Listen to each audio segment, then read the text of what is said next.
চোখের পানি ফেলে কখনো কারো আপন হওয়া যায় না। আপন সে যে তোমার চোখে পানি আসতেই দেয় না।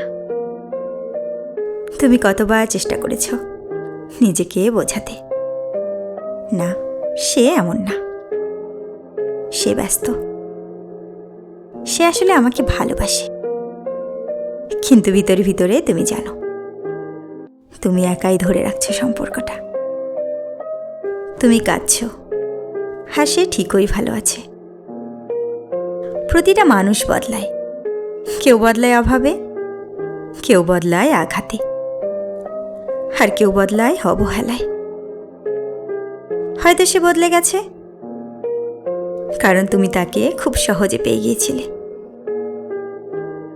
হয়তো সে বুঝেই গেছে তুমি তাকে কখনো ছাড়বে না, তাই সে আর চেষ্টাও করে না, তাই সে আর ভয় পায় না তোমাকে হারানোর। কিন্তু একটা প্রশ্ন, তুমি কি সত্যি এমন একজনের জন্য কাঁদছো যার কাছে তোমার কষ্টের কোনো মূল্য নেই? যদি কখনো বুঝতে পারো তোমার থাকা বা না থাকা তার জীবনে কোনো পার্থক্য তৈরি করছে না, তাহলে সেখান থেকে সরে আসাটাই তোমার জন্য ভালো।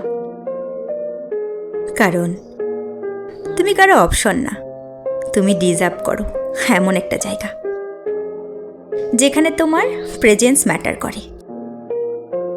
ভুল জায়গায় নিজেকে প্রমাণ করতে করতে নিজেকে হারিয়ে ফেলো না। যে মানুষ তোমাকে বুঝতেই চায় না তার কাছে নিজেকে এক্সপ্লেন করাটাই বৃথা। চোখের পানি ফেলে ভালোবাসা পাওয়া যায় না, ভালোবাসা পাওয়া যায় শান্তিতে, সম্মানে, মায়ায়, বুঝলে?